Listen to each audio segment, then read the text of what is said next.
Tara Baker was born on January 20th, 1977, in East Point, Georgia. Her parents divorced when she was young, and sometime later her mother remarried. Tara had 2 brothers and a sister, making her the oldest of 4. From a very young age, Tara showed a keen interest in the legal system and wanted to become either a lawyer or a judge. She would hold trials with her stuffed animals, make legal contracts with her relatives, and often write letters to various politicians. Once, she even wrote to the President of the United States and complained that his speech had interrupted her favorite TV show. After graduating high school, she attended Georgia College. She graduated early in just 3 years, earning 2 bachelor's degrees.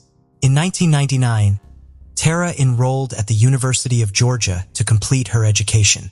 This university was one of the top law schools in the country and was located in a small town called Athens, just a few hours' drive from her parents' home. So it was the perfect choice for Tara. She didn't want to live in a dorm again after college, so she decided to rent off-campus housing instead. She chose a house split into 3 separate rooms for rent. 2 other university students rented the other rooms, one of whom Tara knew well from college. For some time, Tara worked at a prestigious law firm in downtown Athens, which allowed her not only to cover rent and other expenses, but also to gain valuable experience in her future profession. In January 2001, when Tara was 23 and in her second year, she spent a lot of time studying at the university library. The evening of January 18th was no exception. She, along with her friend, went to the library and spent several hours there. Her friend left for home around 7:30 p.m., while Tara decided to stay longer. At approximately 9:46 p.m., she called her friend from the library to check if she had gotten home safely. Tara also mentioned that she planned to head home in a few minutes. The next day, around 6 p.m., her mother, Virginia Baker, received a phone call.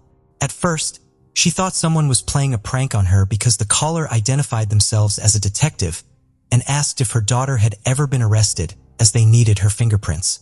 Thinking it was a joke, Virginia hung up, but then she decided to call the Athens police station.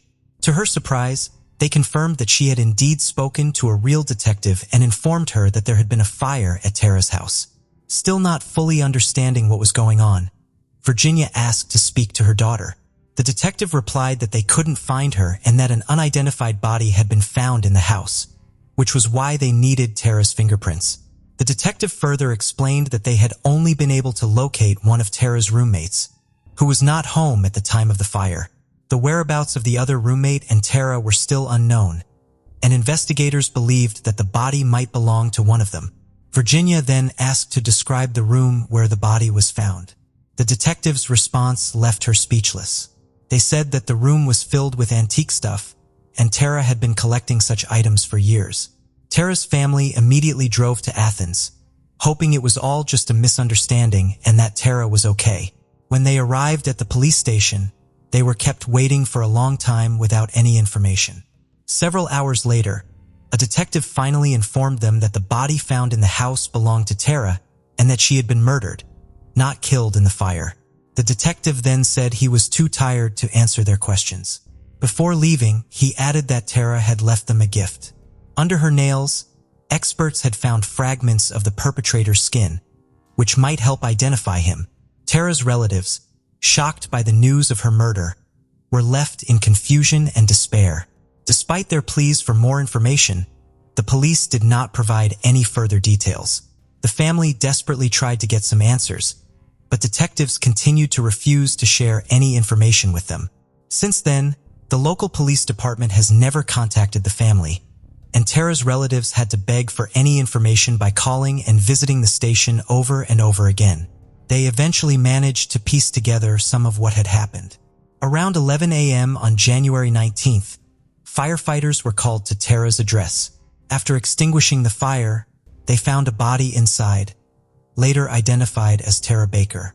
Medical experts concluded that Tara had been murdered. Her body showed signs of strangulation and stab wounds, and she had likely been assaulted.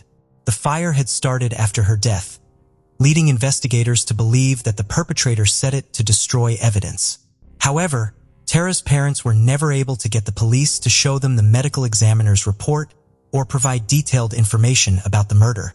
Tara's family also learned that many pieces of evidence might have been destroyed by the firefighters, which is not uncommon in such cases. Their primary goal was to extinguish the blaze and potentially rescue any survivors, and they couldn't have known that there was a murder victim inside. The family also discovered that the investigators likely didn't secure the house after finding the body, allowing anyone to approach or even enter the crime scene. As Tara's relatives gathered these pieces of information, they not only encountered the police's reluctance to keep them informed about the investigation, but also faced constant rudeness and unprofessionalism.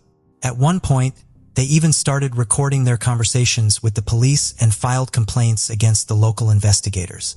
But this led nowhere. They eventually decided to conduct their own investigation and reached out to a well-known criminologist who agreed to help them. However, the local police department agreed to show him the case materials only on the condition that he would not share any information or findings with anyone outside the investigation, including Tara's relatives. The family hadn't been able to obtain Tara's death certificate for 10 years. It was only after writing to the state governor that they finally received the document. But even then, the detailed cause of death was not listed. It simply stated multiple injuries. Despite all this, the police did continue their investigation, although there were many questionable moments in their actions, which we'll discuss a bit later. When firefighters extinguished the blaze and discovered Tara's body, they called the police. Realizing it was a murder, investigators searched for evidence at the crime scene, but the room was severely damaged by fire and water. As the family later found out, some surviving items were never examined for fingerprints. The police were able to determine that Tara's laptop was missing from her room. Considering it was 2001, the laptop was quite a bulky piece of tech, yet no other valuable items were taken.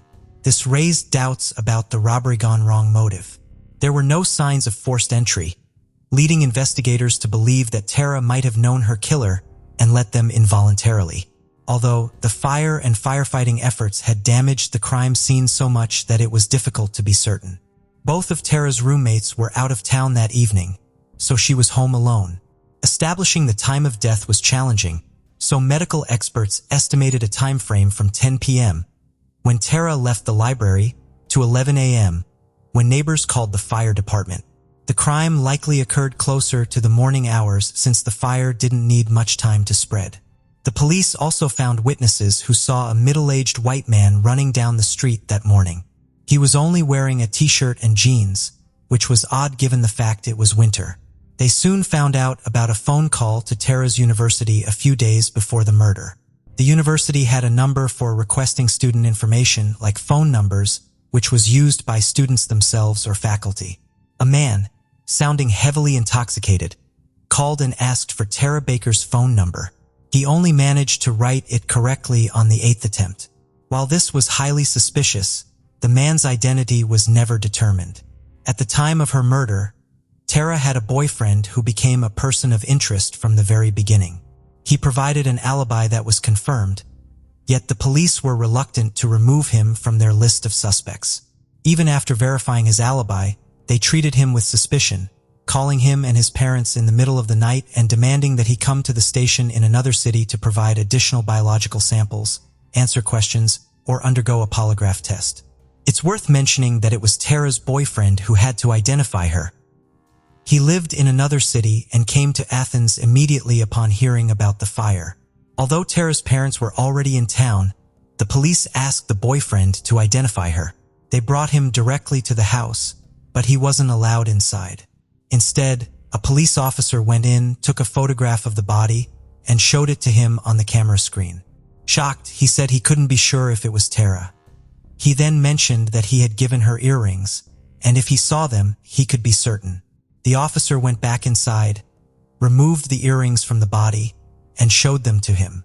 Only after that did the boyfriend confirm they belonged to Tara.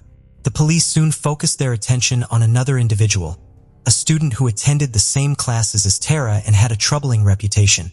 Several female students came forward, saying that he repeatedly asked various girls out on dates and often didn't take no for an answer. He had also asked Tara out multiple times, even though she had been telling him that she had a boyfriend. Some girls also mentioned that this person scared them with his creepy behavior and made them feel uncomfortable. Detectives began to investigate him, but they couldn't find any evidence linking him to the crime. At one point, they even asked Tara's friend to keep an eye on him, which was a quite controversial move, but it led nowhere.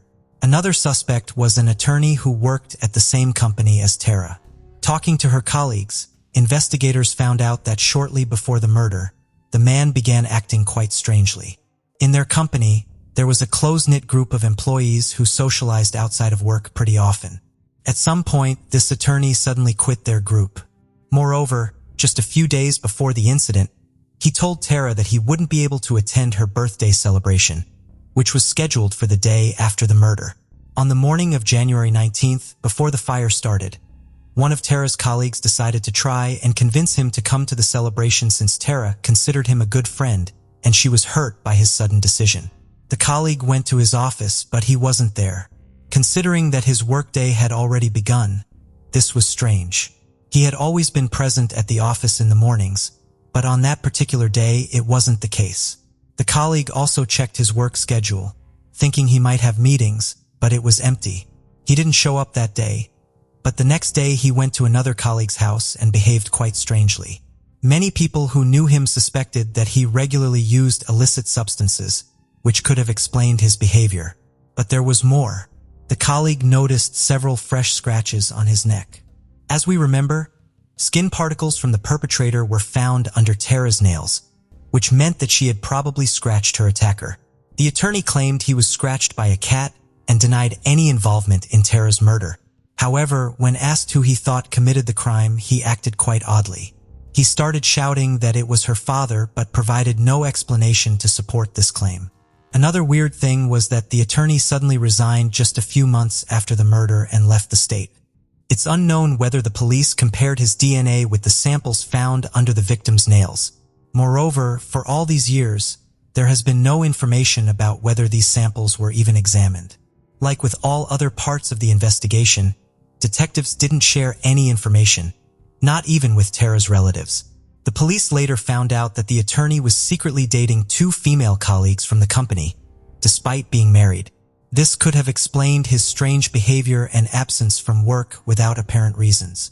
Both of these women also claimed they were sure he was using illegal substances. The police weren't able to find any evidence linking him to the murder, and eventually they stopped considering him a suspect. Detectives also looked into the employees of the maintenance company associated with the house where Tara rented a room. They had spare keys, which could have explained the absence of signs of forced entry, but they couldn't find any leads there either. Since then, there had been no significant progress in the case.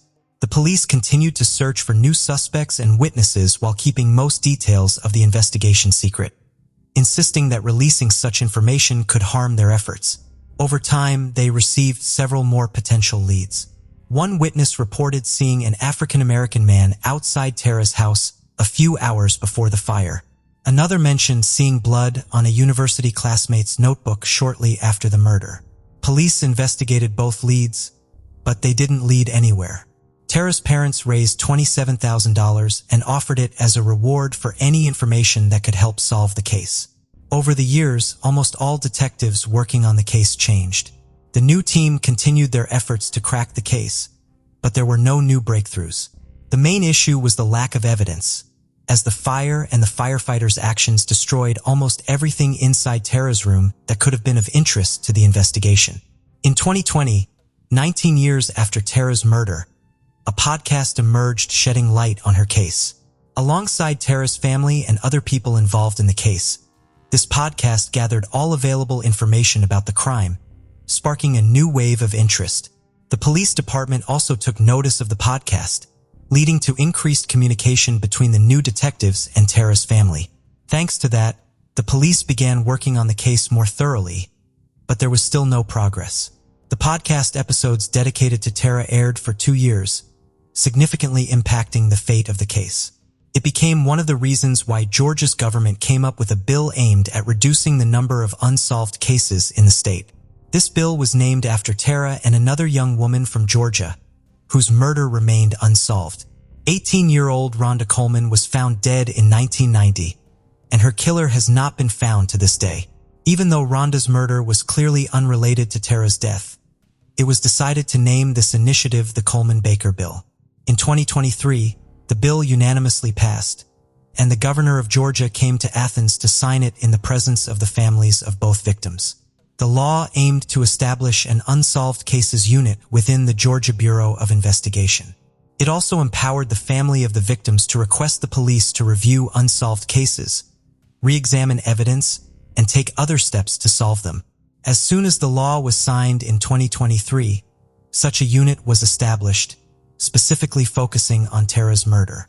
Detectives reviewed all available information and began examining the few pieces of evidence utilizing modern DNA analysis tools. This went on for several months until May 13, 2024, when the police called a press conference. After 23 years since the murder, they announced that the perpetrator had finally been arrested. The culprit turned out to be a 48-year-old man named Edric Faust. During the conference, investigators didn't disclose how exactly they identified the suspect, only mentioning that modern DNA analysis tools and other biological evidence played a crucial role. They refrained from revealing all details to avoid compromising the ongoing legal proceedings, and only at trial would they disclose what evidence they have against Faust. In Faust's arrest documents, among other charges, he was accused of assaulting the victim, so his biological material could have matched the DNA sample from Tara's body. As we also recall, traces of the assailant's skin were found under the victim's nails, and it's possible that modern tools allowed experts to extract the killer's DNA from it. As for Faust, he likely should have been in the FBI database for a long time due to his extensive criminal record, including numerous arrests for various offenses. At the time of Tara's murder, he was 25 and living in the same city. However, police stated they couldn't find any evidence indicating the suspect knew the victim, suggesting Faust might have broken into her home or convinced her to let him in under some pretext. Detectives also revealed that Faust had never been a suspect in the case and only came under their radar a few days before his arrest, thanks to innovative DNA analysis methods. At the moment, Faust remains in jail awaiting trial, and only during the process will we learn what evidence the police were able to find against him. Apparently, detectives did obtain indisputable DNA evidence, as Faust was denied bail. They have no doubt that Faust is responsible for Tara's murder, so her case is officially closed.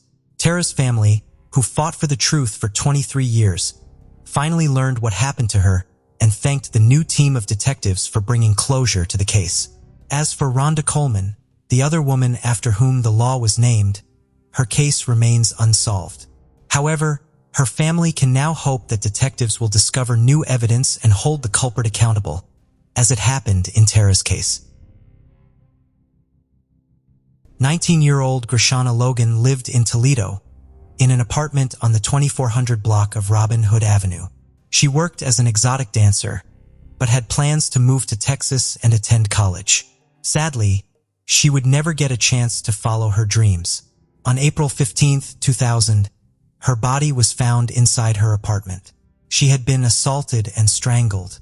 Investigators collected DNA evidence belonging to an unknown man from the crime scene. The next day, on April 16th, Grishana's boyfriend was arrested in connection to the case.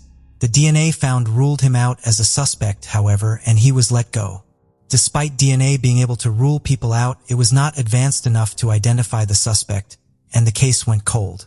Recently, investigators reopened the case and made use of genetic genealogy to finally make progress. A DNA profile could be created from the suspect. Cody's did not deliver any matches, so the DNA was submitted to public DNA databases. On January 4, 2021, the Ohio Bureau of Criminal Investigation notified the Toledo Police and the Lucas County Prosecutor's Office that a match had finally been made for the DNA found at the crime scene back in 2000. It matched the DNA of Kenneth Marshall, who lived in Hammond, Indiana. Not only did his DNA show that he was responsible for what happened to Grishana, but it also linked him to 2 different sexual assault cases. Marshall was arrested on January 15th by the Hammond police. Lucas County Cold Case Task Force members interviewed him after his arrest. He was then taken to Ohio and booked into the Lucas County Jail on January 25th. 4 days later, on January 29th, Marshall appeared for an arraignment by video, and his bond was set at $1.3 million. 60-year-old Starlet Bell, who now lives in Texas, remembers April 15, 2000, like it was just yesterday. She was at work as a nurse in Toledo when she learned one of her nieces, Grishana, had lost her life. My other niece called me, and she is screaming at the top of her lungs. At the same time, I hear on the TV, a young lady's life was taken, and then the name came across the screen, Bell said. Her life was cut short at the worst time because she was so excited about her new start, coming to Texas and going to college. It was all taken away from her. Starlet believes that Marshall knew Grishana because of the work she did as an exotic dancer. I actually believe he followed her from there. I didn't believe it was random at all.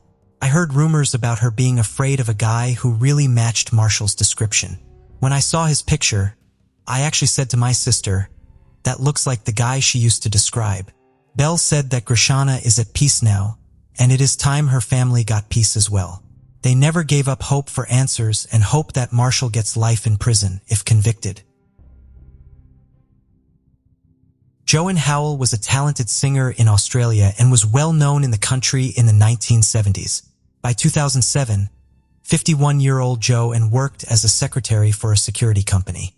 She lived in an apartment in Newstown, Melbourne, with an ex-boyfriend she had broken up with. On April 21st, Joanne's body was found inside her apartment. She had been beaten and strangled. Despite paramedics' efforts to save her, she passed away at the scene. Neighbors came forward and said that on the day they heard a lot of arguing between Joanne and her ex-boyfriend. His name is Paul Charlton, and he was 52 years old at the time. On the day her life was taken, Joanne told him that he had 4 weeks to move out. He was interviewed by investigators and said that he left the apartment to take the dog for a walk. When he returned, he saw what happened to Joanne and called the police. To investigators, it definitely seemed that Paul was responsible for what happened to Joanne, but they needed more evidence. A witness came forward claiming that they saw a man acting strangely in the vicinity of Joanne's apartment around the time her life was taken. A medical examiner determined that Joanne passed away at roughly 9 p.m. Charlton called the police after 11 p.m. This meant that he would have had to be out walking the dog for more than 2 hours, which is not impossible but a bit unlikely. Despite an extensive investigation, investigators did not get useful leads and the case went cold. In December of 2020, investigators appealed for more information from the public and said that they are close to having solved it.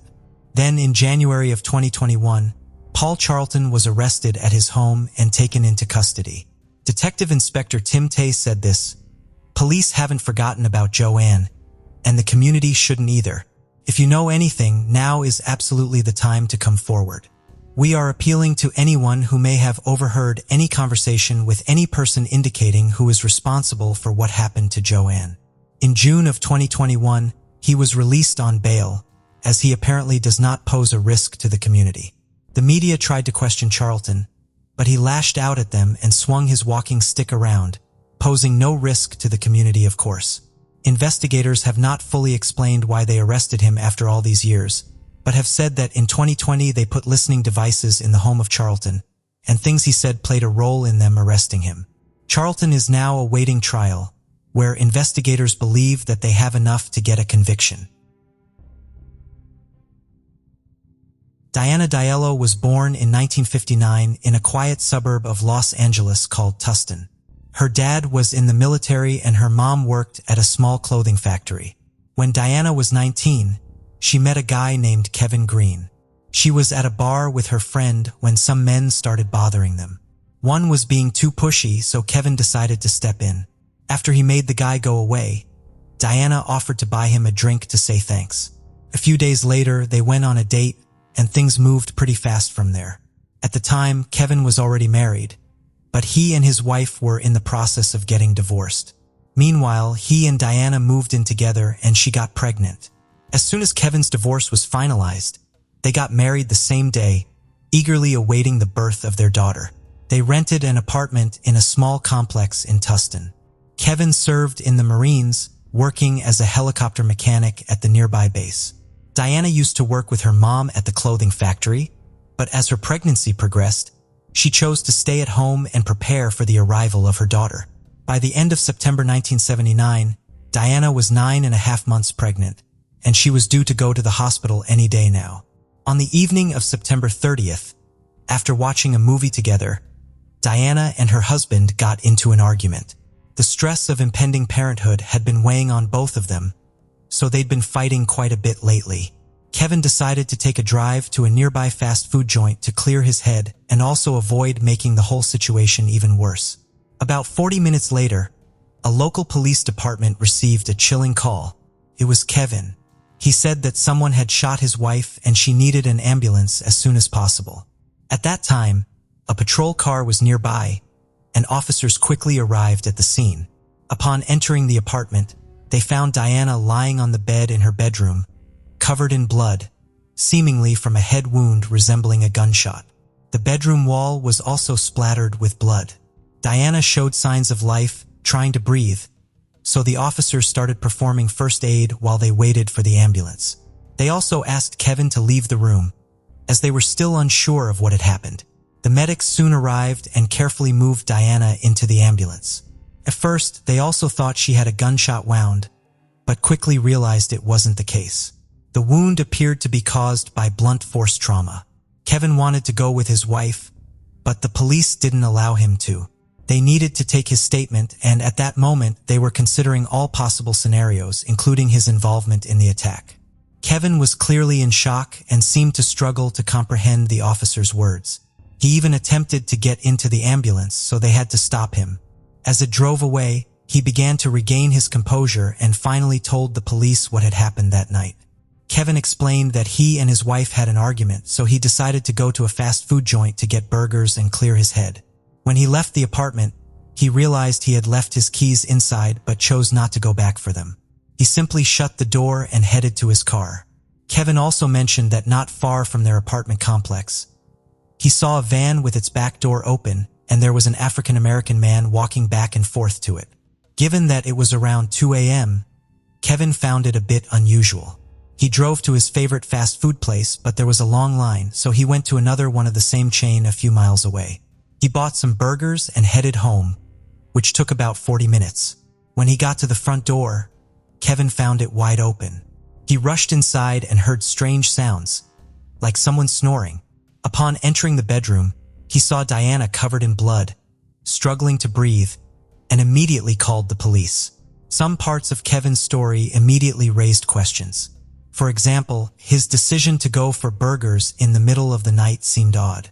The whole trip also took him about 40 minutes, which was quite long, considering that all the restaurants were close to his home. Nevertheless, officers inspected the fast food bag and the food was still warm. The receipt contained the restaurant's address and the time of purchase, corroborating his account. Based on this, the police allowed Kevin to go to the hospital, but first they had asked him to provide a blood sample. DNA analysis wasn't available at the time, but experts could compare the blood traces found at the crime scene with Kevin's blood type. When Diana arrived at the hospital, doctors confirmed that the wound on her head wasn't from a gunshot. Most likely, the assailant used a small but heavy object, like a piece of wood, and inflicted a series of blows. At the hospital, Diana slipped into a coma. Doctors worked tirelessly for several hours to save both the woman and her unborn child. They eventually managed to stabilize Diana's condition, but she still needed surgery. Meanwhile, investigators requested medical experts to establish whether Diana had been sexually assaulted. Besides being standard procedure, Diana's positioning upon discovery prompted the officers to consider that possibility. The experts soon confirmed this version, discovering traces of semen on her body. However, there were a few complications.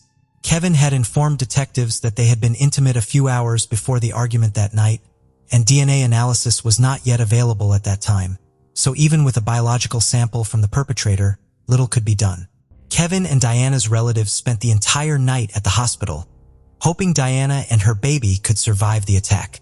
However, by morning, something unexpected happened. One of the monitors detected a sharp deterioration in the baby's condition, and despite the extensive efforts of the doctors, the girl didn't survive. As for Diana, medics performed surgery immediately after the baby's death, and her condition was stabilized. She remained in a coma, but her chances of survival were now considered high. However, doctors didn't expect her to return to a normal life after such serious trauma. Meanwhile, detectives worked tirelessly to track down the perpetrator who attacked Diana. After her baby passed away, the case was classified as a homicide and the local police department put all their resources into it. Despite the fact that Kevin provided an alibi, detectives didn't rush to rule him out as a suspect. His story raised numerous questions. He had an argument with his wife just hours before the attack, left the front door unlocked, and was absent for an extended period for a supposed quick trip to the fast food joint. His claim of seeing a suspicious man near the house in the middle of the night also seemed too convenient. But there was no evidence against Kevin. Moreover, the police already had another suspect. About a year before these events, crimes with a similar modus operandi had started happening in Tustin and its surrounding areas. In December 1978, an unknown perpetrator broke into the apartment of a 17-year-old girl, struck her with a piece of wood, and sexually assaulted her, resulting in her death. For months later, the same happened to a 21-year-old woman. Someone broke into her home and struck her with a piece of wood. She didn't survive either. In July 1979, the unknown perpetrator entered another woman's apartment and did the same to her, but she managed to survive. However, the victim spent several weeks in a coma due to her injuries, and her subsequent testimony didn't bring detectives closer to finding the attacker. In September 1979, less than a month before Diana's attack, the same happened to a 31-year-old woman who died the next day. Her son provided investigators with a description of the assailant, but the man still couldn't be identified. All these crimes shared striking similarities, just like the attack on Diana. Police were almost certain that they were dealing with a serial killer, and all their efforts were focused on catching this individual. He had already gotten a nickname, the Bedroom Basher.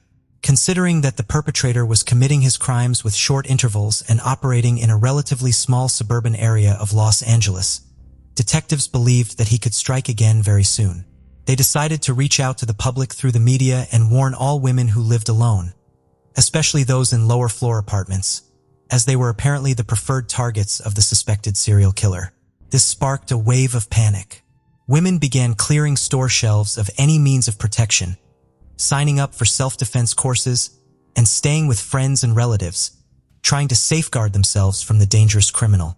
Police also began patrolling the streets at nightfall. Detectives interviewed anyone who could have had any connection to these crimes, and soon they received their first leads.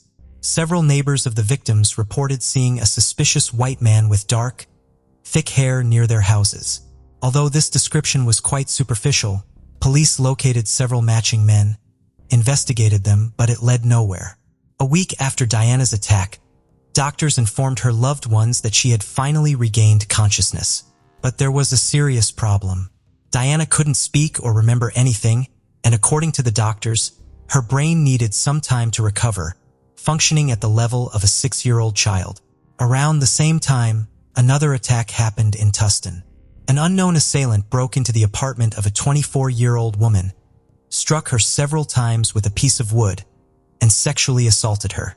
Tragically, the victim died and the police once again failed to catch the culprit. Diana spent several more days in the hospital and her mind began to gradually return to normal. However, she had almost completely lost her memory and still couldn't recall even her parents. Doctors said her memory might eventually return, but warned her family not to recount anything to her, and to allow her to remember everything on her own. Once her life-threatening condition passed, she was discharged from the hospital and her family took her home. Since Kevin needed to work on the military base to pay the bills, they moved in with Diana's parents, who could care for her around the clock. 2 weeks later, another tragic attack occurred in the city with a similar modus operandi, and this time, the unknown assailant killed a 17-year-old girl. After being discharged from the hospital, Diana started attending physiotherapy, and her condition gradually improved. She still couldn't speak or remember what happened to her, but everything suddenly changed 6 weeks after the attack. During a physiotherapy session, the therapist brought up the attack and asked if Diana still couldn't remember who did it to her. To the doctor's surprise, Diana suddenly nodded and pointed to her wedding ring. When Diana's mother came to pick her up, the doctor told her about this, and the mother asked her daughter, "Was it Kevin who attacked you?" And Diana nodded. Right after that, her mother took her to the police station where she spoke with the lead detective. He asked Diana a few more questions, and she confirmed that she suddenly remembered the moment of the attack, and the perpetrator was none other than her husband. For the detective, this completely changed the course of the case. He and his team were almost certain that Diana was attacked by the same serial criminal responsible for the other similar attacks. But now, the detective faced several questions. Could Kevin be the bedroom basher? He lived in the same area where the attacks happened, and even matched the description provided by several witnesses who saw a white man with dark hair. Or, did Kevin decide to get rid of his wife by disguising himself as the active killer? Considering that all the actions of the bedroom basher were almost identical each single time, it wouldn't have been difficult. The detective thought that if he arrested Kevin now, his involvement in other crimes might never be proven, and Kevin himself could flee as soon as he realized he was caught. So he made a difficult decision. He asked Diana and her mother to pretend that Diana still remembered nothing and to return home to Kevin. This was obviously a huge challenge for both of them, but they agreed nonetheless. Investigators put Kevin under surveillance and closely monitored all his movements, hoping to eventually link him to other attacks. Police spoke with Kevin's friends to learn more about the suspect, and they quickly found out something interesting. Those who knew him well said that his relationship with Diana was quite tense. The couple argued frequently, a fact also confirmed by neighbors who often heard their screams. According to friends, Kevin regularly complained to them that Diana refused to be intimate with him in the final months of her pregnancy. Yet, Kevin had described his relationship with Diana to detectives as nearly perfect. But besides that, detectives couldn't gather any additional useful information. Kevin behaved quite normally. He went to work and came back home without lingering anywhere else, and didn't raise any suspicions. The police also received results from the lab revealing an interesting discovery. Besides the attacker's semen, they found skin particles with blood under Diana's nails. Specialists matched the blood type of the attacker to Kevin's blood sample, and it matched. It meant that Kevin had the same blood type as the person who attacked Diana. Based on this information, detectives came up with the most likely version of what had happened on that fateful night. Kevin indeed bought burgers at a fast food joint a few miles from home. The time on the receipt and cashier's words confirmed his presence. So detectives believed he could have attacked Diana before leaving home, then quickly went to the fast food restaurant to create an alibi, explaining the extended 40-minute trip. Regarding motive, detectives theorized that Diana's refusal to engage in intimacy served as the trigger. Despite Kevin's claim that they had had sex hours before the incident, he frequently complained to friends about Diana's reluctance for months. Given the severity of the attack, detectives believe this was Kevin's breaking point. The police re-interviewed Diana, who confirmed she vividly remembered the attack and Kevin was indeed the one who assaulted her. During the conversation, her mother said they could no longer pretend and live under the same roof as Kevin. After that, detectives decided to arrest him and proceed with legal action. Kevin was taken into custody while he was at a store to avoid risking Diana's family and conducting the arrest at their home.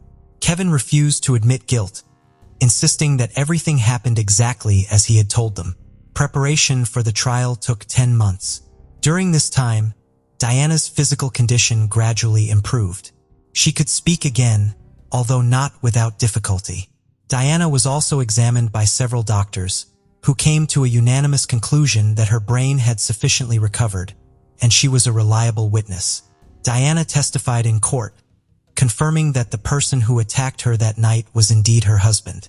Kevin's defense insisted on his innocence, trying to use the fast food alibi, but it wasn't enough against the victim's testimony.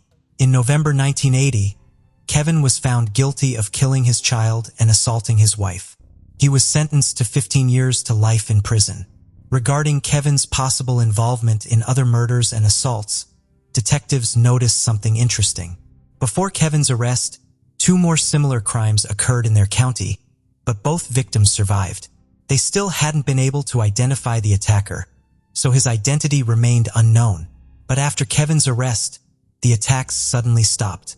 Before that, the bedroom basher committed his crimes quite frequently, sometimes with only a few weeks between them. But once Kevin was arrested, there were no more similar crimes at all. Right after the sentencing, Diana filed for divorce, and Kevin didn't try to object to it. Since then, Diana continued to work on her recovery, but it was quite challenging considering the injuries she sustained. Her brain almost returned to normal, but some problems remained with her forever. She partially lost her hearing and vision and still struggled to speak. As for Kevin, he continued to insist on his innocence for years. His time in prison wasn't easy. Other inmates repeatedly attacked him for killing a child, and Kevin ended up in the hospital multiple times.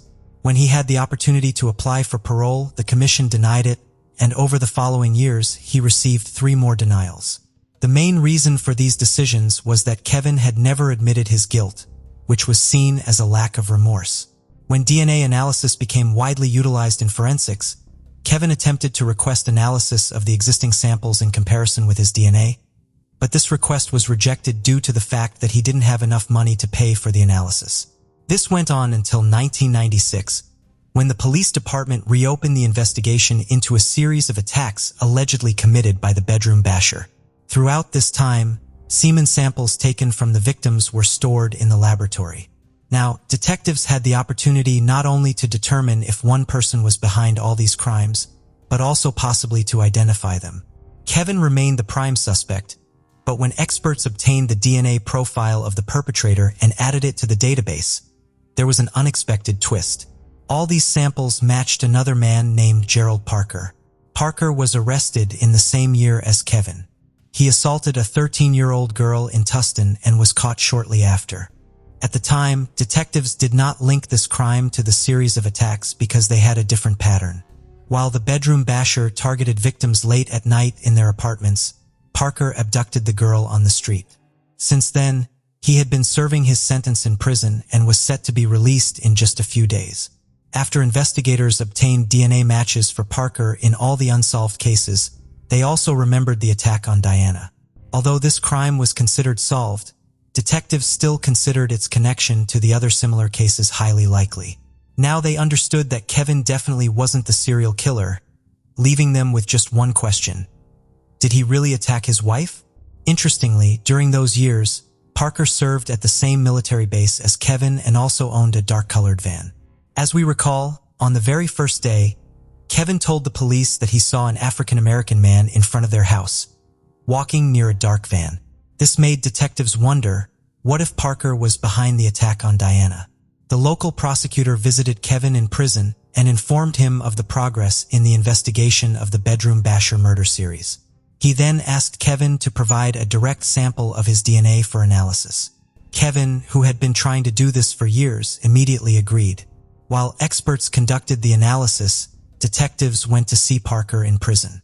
At that point, they hadn't yet charged him with a series of attacks because they needed time to prepare such a complex case. Nevertheless, the police decided to talk to the suspect, hoping he might give them a confession. Parker began to deny his involvement in the series of crimes, so detectives shifted the conversation to the attack on Diana. Before questioning him, they reviewed Parker's case and found something interesting.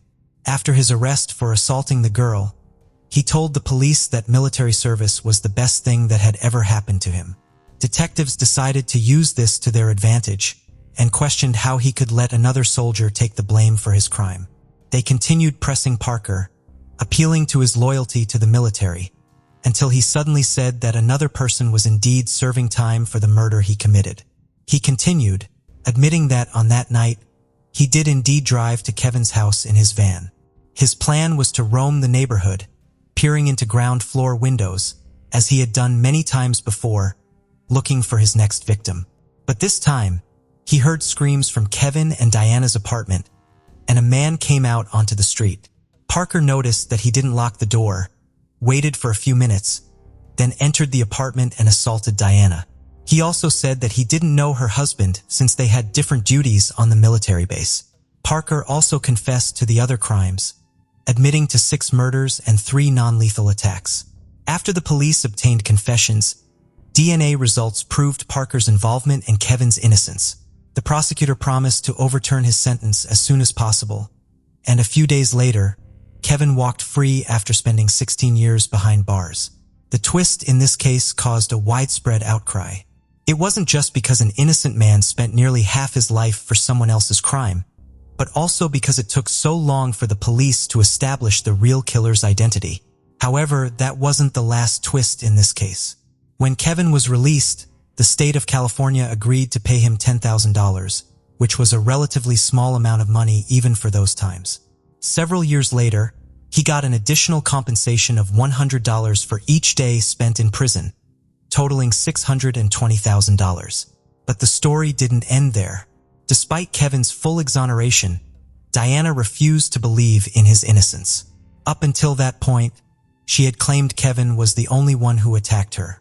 However, after biological material from her body matched Parker's DNA, she came up with a new version. Diana claimed that on that night, Kevin attacked and assaulted her before leaving, and then Parker entered the apartment and did the same to her. Parker himself repeatedly stated that when he entered the apartment, the woman was simply lying on the bed, without any visible injuries or signs of distress. He also claimed that he was the one who struck her on the head. Diana's family proposed another theory, suggesting that Kevin might have asked Parker to commit the crime, which is why he left the house that night, leaving the door open. But Parker continued to insist that he didn't know Kevin. There were numerous people on the military base, many of whom didn't know each other personally. Besides, such a version would imply that Kevin should have known Parker was the serial killer to ask him something like that, which he vehemently denied. Kevin also denied any connection with Parker, insisting he would never harm Diana, let alone their unborn daughter. He maintained that he left the door unlocked simply because he didn't want to return for the keys right after the argument with his wife. He also added that he still blames himself for that decision. Diana insists on her version of events to this day, and there could be a simple explanation for that. The trauma she endured as a result of the attack had a profound impact on her brain. When she emerged from the coma, doctors warned all her relatives not to tell her of what had happened. The reason was that at the time, her brain could accept any information as true and she would believe such memories to be accurate and real. It's worth noting that even at the time of Kevin's release, 16 years after the incident, she continued to experience serious difficulties.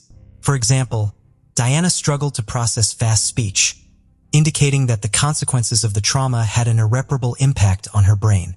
It cannot be ruled out that the trauma is the primary reason for her conviction of Kevin's involvement. As for Parker, in 1999 he was sentenced to death, but this sentence has never been carried out. After many years of waiting in prison, California imposed a moratorium on executions, so Parker continues to serve his sentence behind bars to this day. 15-year-old Farrah Carter lived in Broward County, Florida with her family in 2002. They had recently started renting on Southwest 27th Street. On May 22nd, Farrah was home alone. Later in the day, her mother and sisters entered the home. They made a gruesome discovery. Large pools of blood covered the tile floor and the wall of the family room. A chair was knocked over, a glass jar shattered on the floor, and a couch had been pushed across the room against the window and blinds. In Vera's bedroom, her family found her body. She had multiple stab wounds. Investigators found a shoe print inside the house and also an ATP tour hat that did not belong to anyone in the family. A man across the street told investigators he saw Vera talking to a man at the front door on the morning her life was taken. The man wore a hat similar to the one found inside the house. He tried to make his way inside but he gave up and left. It was then believed that the same man later made his way into the house successfully. A $1,000 reward for information was issued and flyers were sent out around town. Investigators also tested items they had collected for evidence, but were unable to make any DNA matches. The case soon went cold. In 2019, investigators decided to make use of genetic genealogy. They submitted the items they had collected into public DNA databases. This time they found a match. It led them to 56-year-old Joseph Pollard. He had a long history of violence against women. In the summer of 2004, just 2 years after he took Farrah's life, He was sentenced to life in prison for an unrelated crime involving kidnapping and burglary. Before that crime, he was involved in a lot more crimes but never spent a long time in prison. In May of 2002, he was a free man on probation when he made his way to Farah's home to end their life. He is currently serving his life sentence at a Taylor Correctional Institution. Farah's family appreciated the fact that the case is now resolved, but the development that not is their decades-old pain. 17-year-old Nancy Noga lived in Saraville, New Jersey in 1999. She attended Saraville High School. On January 7th, Nancy went to work at a rag shop store in a nearby town of Old Bridge, New Jersey. When she did not make it back home, her family got worried and called the police. They sent out flyers and immediately went searching. 5 days later, at approximately 9 in the morning, Nancy's body was found in a wooded area behind a Minimal Plaza shopping center in Ernst and Road. She was found wearing a purple Arizona jacket, a dark Phoenix sweater, blue jeans, black and white platform sneakers, and carrying a purple backpack. DNA from an unknown man was collected at a crime scene. An autopsy revealed that Nancy passed away due to blunt force trauma. Nancy's friends described her as a nice, outgoing girl who was friendly and helpful. She had plans to enter the military after high school and later attend college. When her body was found, it shocked the blue-collar community. Fear quickly spread, especially among girls in town who were afraid to walk alone at night. For more than 2 decades, investigators worked the case, but got no closer to catching the suspect. It was only recently that investigators made use of genetic genealogy that progress could be made. In September of 2021, Middlesex County Prosecutor Yolanda Sycone and Cerebral Police Chief John Zabrowski announced to the public that the case is now closed. 49-year-old Bruce Zemanski was arrested at his home in Barnecut, New Jersey, in connection to the case. His DNA matched the DNA found at a crime scene. He is currently being held at a Middlesex County Adult Correction Center awaiting trial. Joan Zabrowski had this to say. Lisa Valdez was born on September 6, 1961 in San Francisco, California. She had a brother and a loving mother, although their father wasn't involved in their lives. Despite this, Lisa was exceptionally close to her mother, and they almost never argued. Everyone who knew them always marveled at how perfect their relationship seemed. In her teenage years, Lisa took up dancing, and it became one of her greatest passions. She also had a keen interest in modern technology, getting into the IT field when it was still in its infancy. For instance, she started using email when most of her friends hadn't even heard of it. This interest in technology shaped her future career. After college, Lisa got a job as a software analyst in San Francisco. Sometime later, her mother used her savings to buy Lisa an apartment in a prestigious neighborhood. It was a small studio, but the complex was located on a hill offering a beautiful view of the city. Lisa lived in this apartment alone, moving up in her career and spending as much time as possible with her family. She also didn't give up dancing, going to dance practice every week with her best friend. On May 16, 1998, when Lisa was 36, she invited her mother and some family friends over for the evening. After the guests left, her mother helped with the dishes and headed home. Before she left, Lisa promised to call her the next day, but she never called. First, her mom figured she was just busy. Lisa was supposed to go to dance practice that day, so her mom decided to wait. But the whole day went by without hearing from Lisa. The next day, she tried calling Lisa herself, but there was no answer. The mother kept trying to reach her daughter, but Lisa never picked up. On the 4th day, Monday, Lisa's colleagues called her mother and informed her that Lisa hadn't shown up for work and wasn't answering their calls. This was very unusual because Lisa was very responsible and had never missed work without notice. Worried, her mother decided to go to Lisa's apartment complex to check on her, but as soon as she arrived, she saw police tape around the building. There were many officers present, and she asked them what was happening. The police explained that just a few hours earlier, residents had complained to the manager about a strange smell coming from one of the apartments. When the manager went to check, he found the door unlocked. He opened it and immediately saw a body on the floor, then called the police. The officers quickly identified the deceased as Lisa. She was partially undressed and her body showed clear signs of trauma, indicating it was a murder. Based on the state of decomposition, they estimated she had been dead for several days. The police also suspected she had been assaulted as her underwear was found next to her body. The room was covered in blood stains, both on the floor and on the bed. The TV was on and the air conditioner was set to 78 degrees. The apartment was also in disarray, but detectives later discovered that this was normal for Lisa, who wasn't meticulous about keeping things tidy. There were no signs of a robbery. All her valuables, including jewelry, were left in plain sight. The only things missing were her keys and a gym bag. Another odd detail was that the attacker had cut off some of Lisa's long hair and taken it with them. Combined with numerous injuries on her body, this suggested strong personal motives. Detectives speculated that the killer might have known Lisa and, for some reasons, hated her. Supporting the idea that Lisa knew her attacker was the fact that there were no signs of forced entry. Plus, Lisa's apartment complex was fenced and you needed either a key or to be let in by a resident. The police started interviewing residents of the complex, hoping someone had seen the attacker, and they quickly found their first lead. One of Lisa's neighbors mentioned that 2 days earlier, after returning from vacation, he noticed part of the metal frame of his front door was bent and there was a faint blood stain on the door. He reported it to the manager, but they decided not to involve the police since it was clear no one had broken into his apartment. Detectives were almost certain the same person who killed Lisa was responsible for this incident, but the motives behind the actions were unclear. Perhaps the killer tried to break into the neighbor's apartment and was caught by Lisa, leading to her murder. According to another theory, the attempt to break into the neighbor's apartment might have occurred after Lisa's murder, which seemed odd. Detectives talked to the housekeeper who cleaned Lisa's apartment every week. 2 days before they found Lisa's body, she used her key to enter the complex and tried to open Lisa's door, but it was blocked from the inside. She peeked through the crack and saw a partially undressed woman on the floor and heard a man's voice. Assuming she was interrupting something private, she left right away. The police believe Lisa was already dead by then and the man's voice belonged to her killer, who was still in the apartment. The housekeeper also mentioned a curious detail.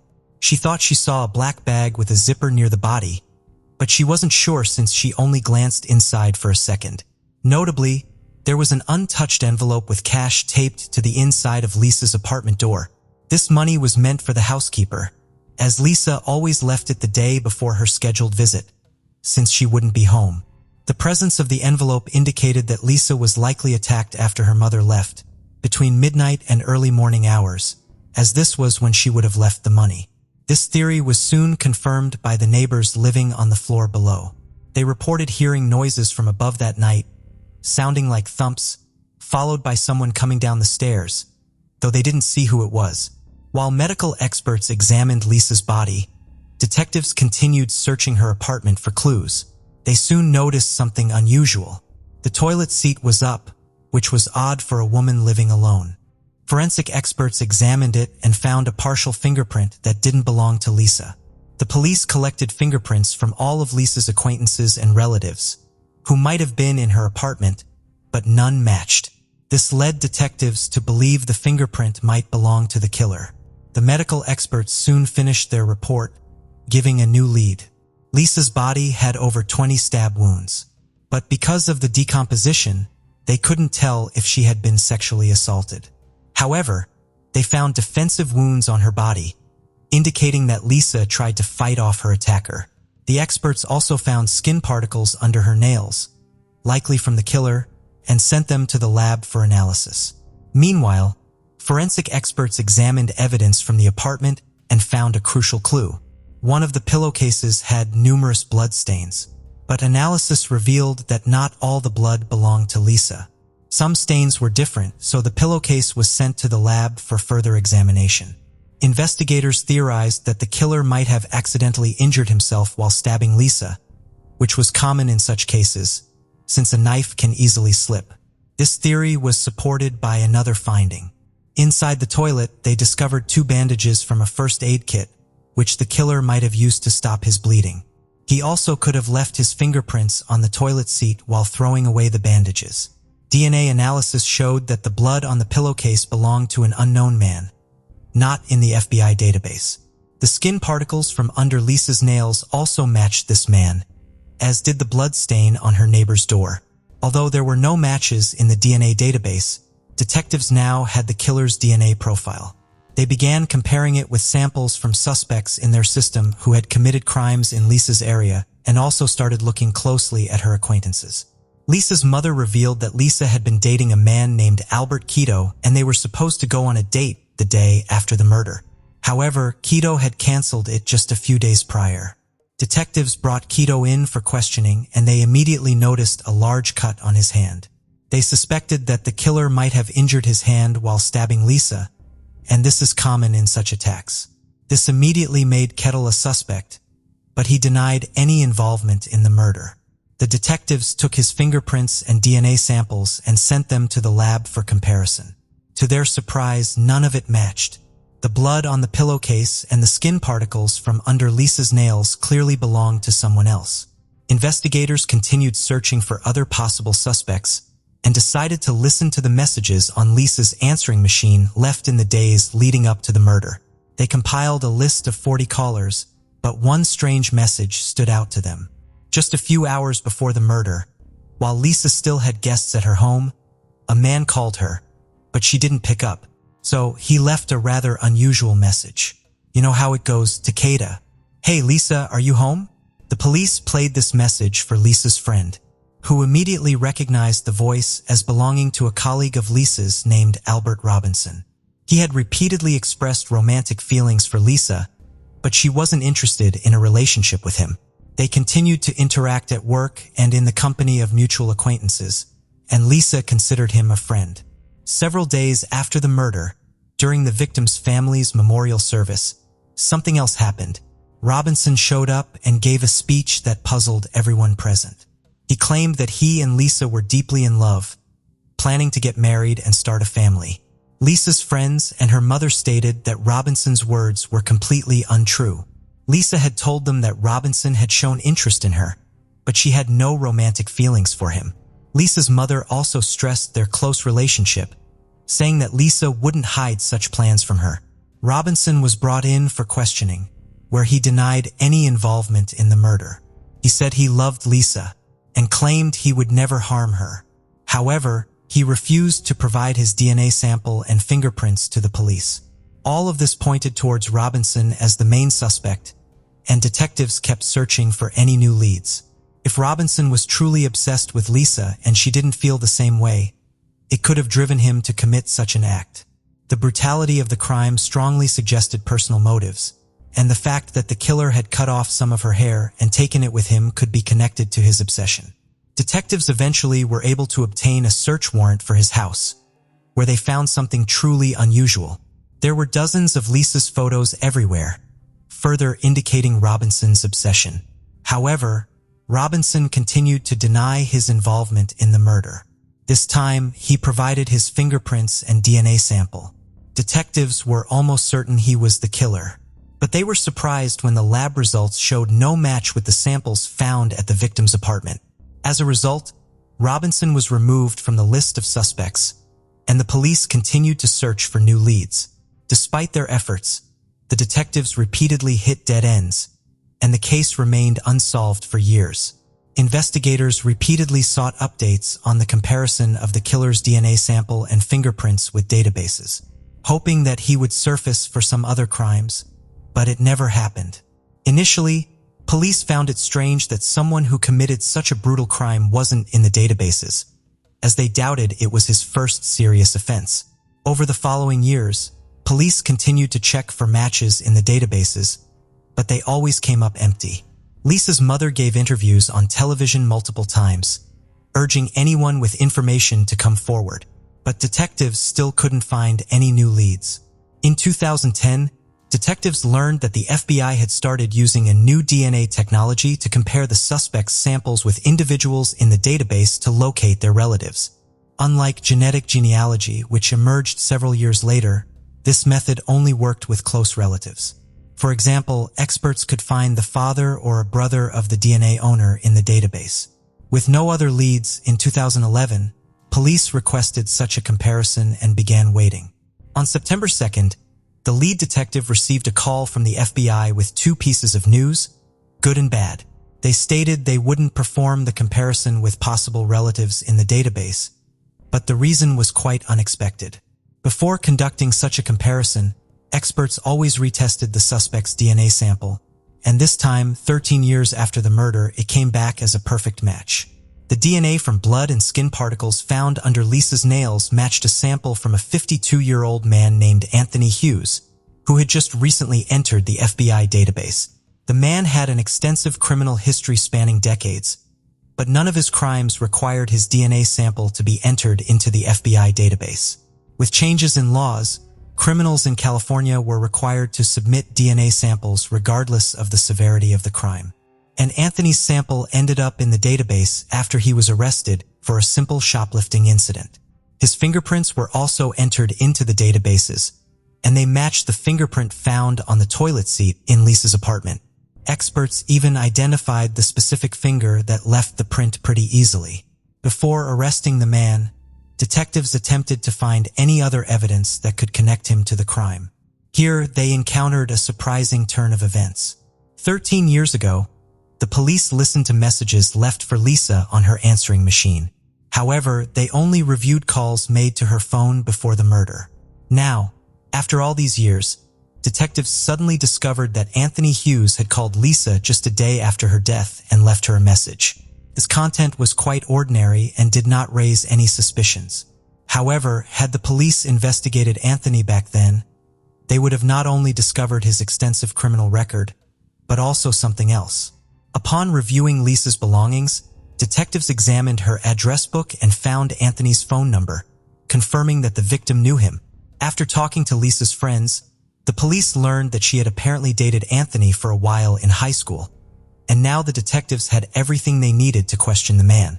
At that time, he didn't have a fixed address, so they decided to proceed carefully to prevent the suspect from fleeing. They arrested him, saying that the police were investigating a series of robberies in San Francisco, and he surrendered without resistance. During the interrogation, detectives started by asking about a series of robberies before smoothly transitioning to Anthony's criminal record. Eventually, they asked if he knew Lisa Valdez. At first, he said no, but when they showed her photo, he admitted they knew each other from high school. Anthony also claimed he hadn't seen her since the late 80s. Over several hours, detectives questioned him about the relationship and whether he'd seen her recently. Finally, they confronted him about his DNA found in Lisa's apartment in '98. Anthony suddenly began crying and asked for a pen and paper. Thinking he was ready to confess, they handed it over. But to their surprise, the man started hitting himself with the pen.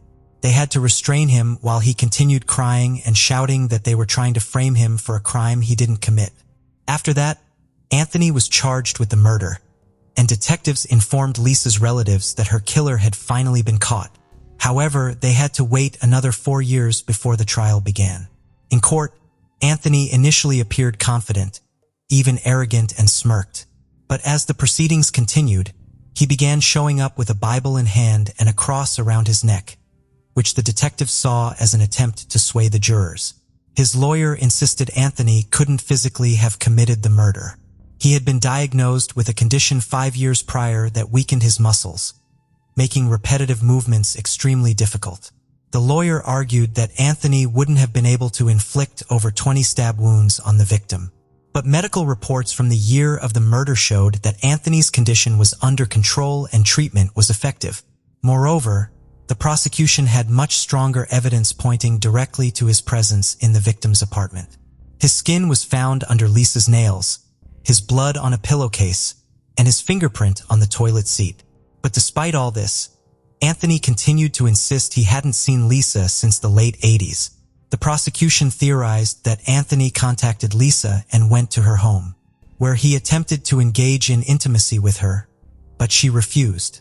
In a fit of rage, he then killed her, cut off a portion of her hair, and took it with him before fleeing the scene. In the end, the jury unanimously found him guilty of first-degree murder. However, there was a problem with convicting him of sexual assault. The prosecution believed Anthony had indeed assaulted the victim, but due to the extent of decomposition, there was no direct evidence to confirm it. The situation was further complicated when, before sentencing, Anthony challenged the assault charges, arguing that the 13-year delay in bringing charges violated his constitutional rights. As a result, the primary charges were reduced from first-degree murder to second-degree murder, resulting in a less severe punishment. Anthony eventually received a life sentence with the possibility of parole after just 16 years, in 2031, when he would be 72. Since then, Anthony has been serving his sentence in prison and continues to maintain his innocence. Lisa's relatives hope that his parole request will be denied, which is quite likely. Often, refusal to admit guilt is seen by the parole board as a lack of remorse, meaning the offender doesn't deserve to be released. 20-year-old Catherine Gennaro lived in Barrie, Ontario, Canada in 1994. She had a 2-year-old daughter named Dawn. On October 10th, Dawn was staying with her grandparents, Denora and Fernando Gennaro, in Toronto. Catherine was home alone. During the day, Catherine's friend knocked on the door. When they did not receive any answer, they made their way inside. In the basement of her home, her friends made a startling discovery. They found her lifeless body.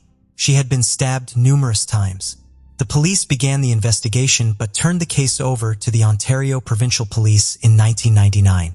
After an extensive investigation that did not lead to any arrests, the Ontario Provincial Police then turned the case back over to the Barrie Police in 2012. Investigators said they collected hundreds of pieces of evidence and took hundreds of witness statements as part of the investigation over the years. It is important that every piece of information received is always closely examined. You never know which one holds the key detail you are searching for.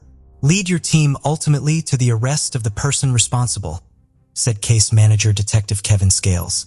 In 2014, investigators announced that they had 2 men under surveillance who they believed had a connection to Catherine's case. Catherine's daughter Dawn also spoke at the press conference. She told the media how she first learned that her mother's life was taken.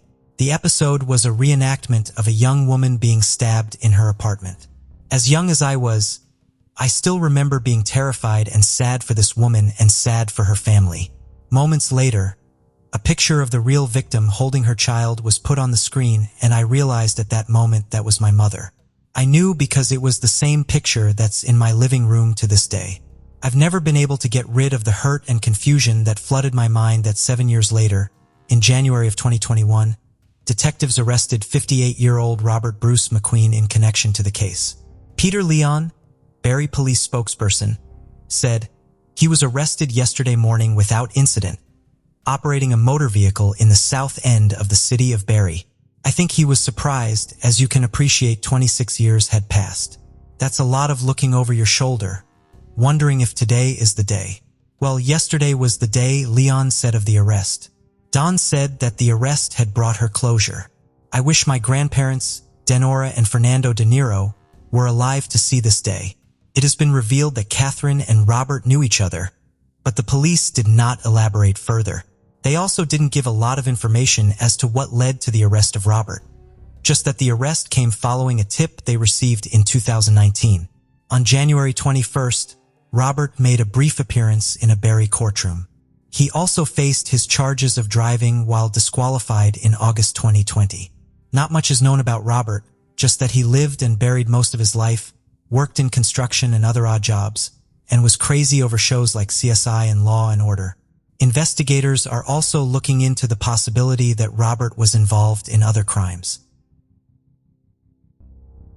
In the early morning hours of October 20th, 1990, police in Mountain View, California responded to a fight.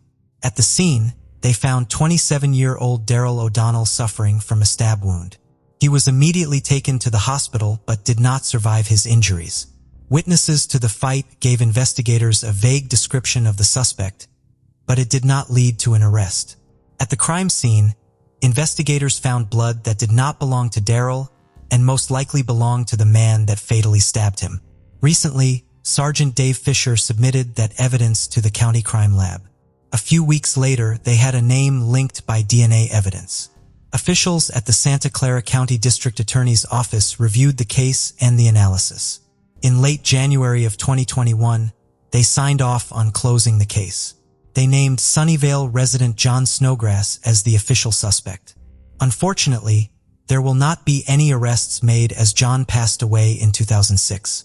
Daryl's sister Lisa O'Donnell thanked Mountain View Police in a statement. "This brings a great sense of closure to me and my loved ones. It's just amazing to find out this news after so many years, and we are so thankful for answered prayers." Daryl had a God-given gift of entertaining and talking to people. She added, "He had a great sense of humor and just loved making people laugh. He just loved life and people loved being part of his life." Sergeant Dave Fisher, who had very important part to play in the case being solved, now had this to say, "It always feels like there is one more chance, one more opportunity to try and solve a case. This is what we work towards every day in this unit. It is always a small comfort to be able to go and tell a family, finally." 60-year-old Jean Tuggy lived in Pine Grove Mills, Pennsylvania in 2016. She worked at a Wegmans food market. On January 21st, Jean's body was found in her home. She had been shot twice with a 9mm pistol. It was clear that she did not take her own life. Nothing was taken from the home and no evidence was left behind. The initial investigation did not deliver any real leads that could help solve the case. Recently, investigators found out some information and they could make progress. They learned that Jean had developed a friendship with one of her coworkers, Christopher Kowalski. He became romantically interested in her. Investigators also learned that at the time her life was taken, he owned a 9mm pistol. He sold it, moved to South Carolina. Investigators located the owner of the pistol, and after examination of the weapon, it was determined that the pistol was most likely the same one used to take Jean's life. Investigators then went to South Carolina to interview Kowalski. He immediately confessed and admitted he is responsible. He was then taken to Pennsylvania to be prosecuted. It had not been revealed yet why he did what he did. Pennsylvania Attorney General Josh Shapiro had this to say, "Thanks to the diligent efforts of the lawyers, investigators, and fellow members of law enforcement who never gave up on this case. The arrest of Christopher Kowalski is the first step towards putting him behind bars. The Tuggy family has waited too long for justice, but we hope this helps them heal." Kathy Martin was born on October 25, 1959 in Houston, Texas. She grew up in a loving family and was very close to her sister. In high school, Kathy met a boy named Mike, and a few years later they got married. The couple settled in a quiet suburb of Houston, and soon after their wedding, they had a daughter. 3 years later, Kathy became pregnant again, and in early 1987 they had a son.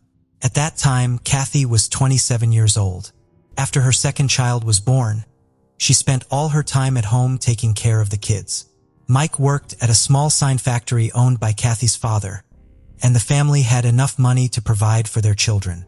Kathy's parents also helped them financially, allowing her to dedicate all her time to the kids. On March 3, 1987, Kathy was at home with her children as usual, while Mike was at work. When his shift ended, decided to meet up with some friends and headed to a bar. Mike called his wife from a payphone, but she didn't answer. This was unusual as Kathy rarely had the opportunity to leave the house, even for a few minutes. Mike tried calling her several more times, but still got no response. Worried, he called their neighbor, Tim, and asked him to check on Kathy.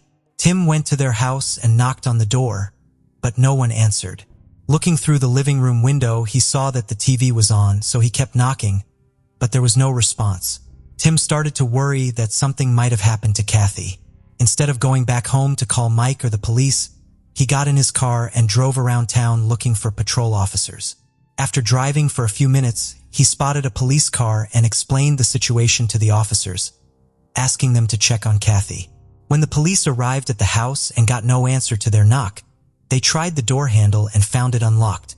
Entering the house, they immediately discovered Kathy's daughter on the living room sofa. She was unconscious with visible signs of trauma, but still alive. The officers quickly called for an ambulance and continued to inspect the other rooms.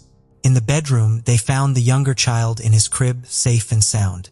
But in another room, they were met with a horrifying sight. Kathy lay on the floor, covered in blood. She was naked. The police immediately determined that she was dead. Her hands were also tied with a lamp cord. The paramedics took Kathy's daughter to the hospital and the investigators began examining the crime scene. Soon after, Kathy's father arrived at the house, but the police didn't reveal all the details of what had happened. Instead, they asked him to go to the hospital to be with his granddaughter when she woke up.